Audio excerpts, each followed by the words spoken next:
بسم اللہ الرحمن الرحیم۔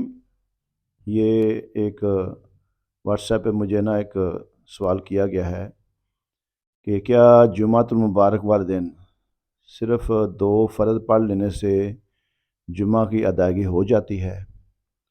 تو آپ اپنے میں سامعین ناظرین سے یہی گزارش کرتا ہوں کہ اگر کسی کو کوئی بھی سوال ہو تو کمنٹ باکس میں آپ سوال کر سکتے ہیں۔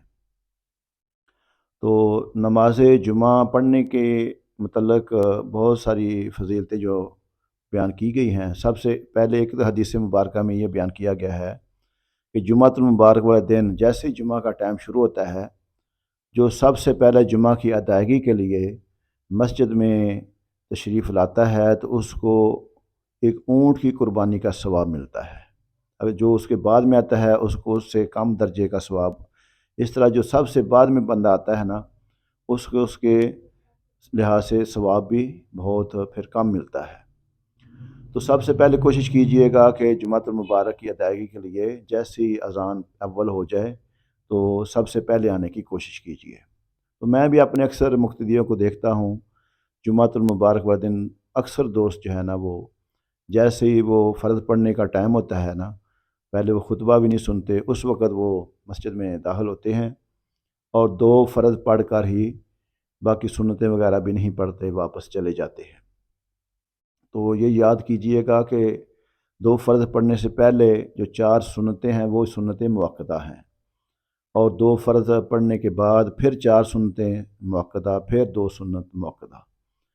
تو علماء کرام فرماتے ہیں کہ ایک بندہ جو سنت مؤکدہ کو ترک کرنے کی عادت بنا لیتا ہے، ہمیشہ کے لیے نہیں پڑھتا، تو قیامت والے دن وہ نبی کریم صلی اللہ علیہ وآلہ وسلم کی شفاعت سے کہیں محروم نہ ہو جائے۔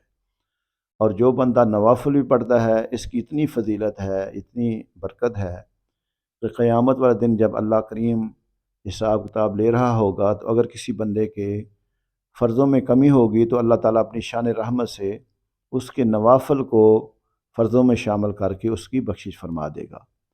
تو اس لیے اگر کوئی دوست جو 2 فرض پڑھ کر اپنے گھر میں جا کر سنتیں پڑھ لیتے ہیں، یہ تو بہت اچھا عمل ہے، گھر میں سنتیں پڑھنا زیادہ اجر و ثواب ہے۔